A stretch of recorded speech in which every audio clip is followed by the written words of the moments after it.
The Man in My Eye. Written by Dustin and Adam Koski. Performed by Jesse Cornett. 4 months ago, I was completely blinded in my left eye. It's the result of when a cop's kids next door were playing with a gun he hadn't bothered to put away properly.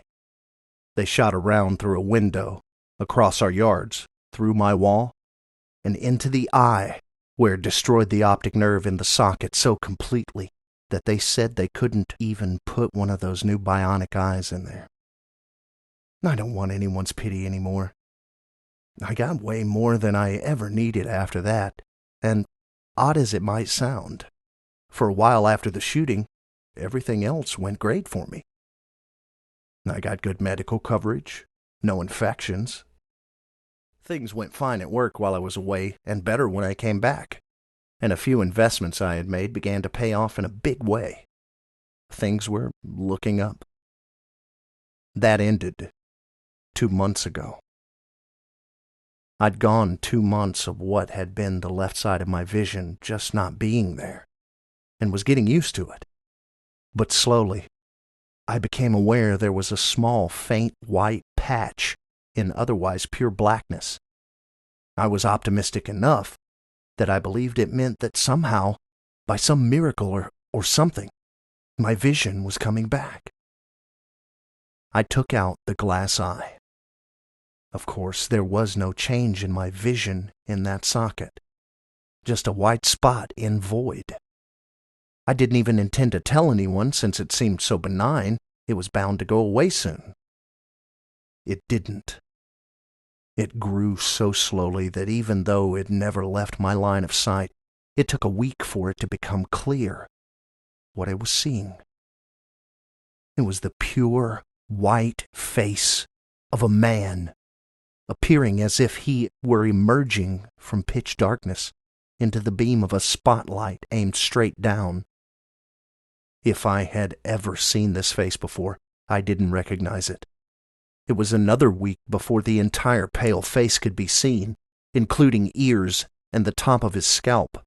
He was bald, had no eyebrows, and was wrinkled like a middle-aged man who'd lived a hard life. His eyes were jet black. He looked utterly malevolent, his lips curled in a hideous sneer, his eyes glaring in fury. This expression did not change even after weeks and weeks. As time went on, the face grew in size from my point of view, seemingly coming closer.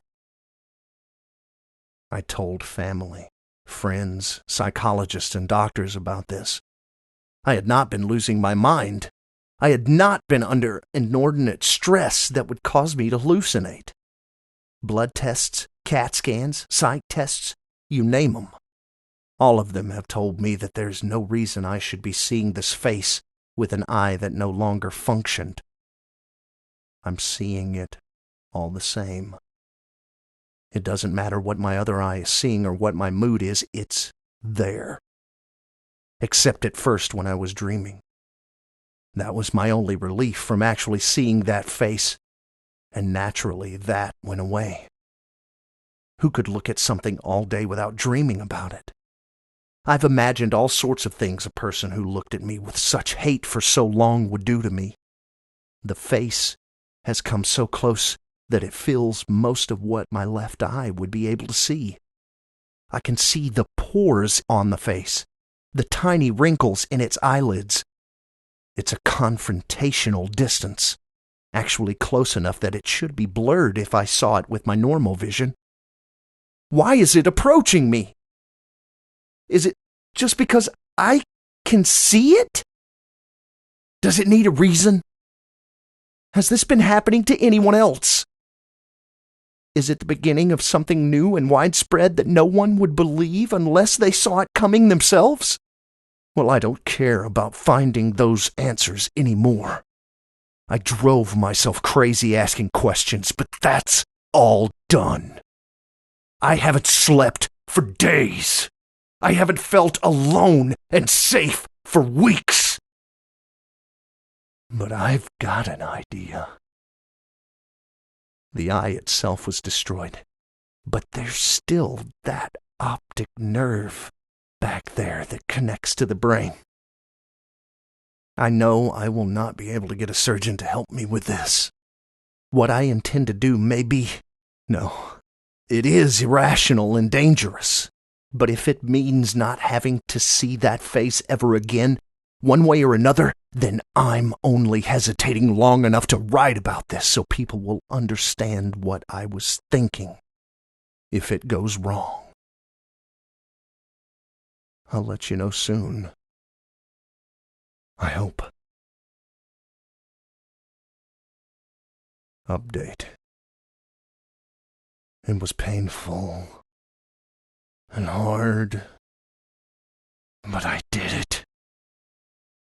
I went in with a heated length of wire after numbing my face as much as I could and burned away all the nerve. At first, it didn't work. I had to go far and deep, and slowly, gradually, I could no longer see the face. I explained it to the hospital as a stupid welding accident, and for a time, I was happy again as I recuperated. Then it came. The feeling of fingers on my neck. They've begun to squeeze. Slowly, ever so slowly, they're tightening. The skin on my neck has turned white, as it does when you press something against it. It's becoming harder and harder to breathe. I could feel not only the fingertips along the front of my neck like normal hands. I feel other very different fingers. Ones which wrap all the way around. Longer than any humans. I have an appointment with the doctor soon, but I already know they won't be able to provide an explanation. I'm sure some of you think I'm insane for what I was willing to do to my eye. But something like that with my neck, I don't think I could bring myself to do it. But maybe I'll find the strength for that when trying to breathe becomes unbearable. I have the tools I'd use. Ready, just in case.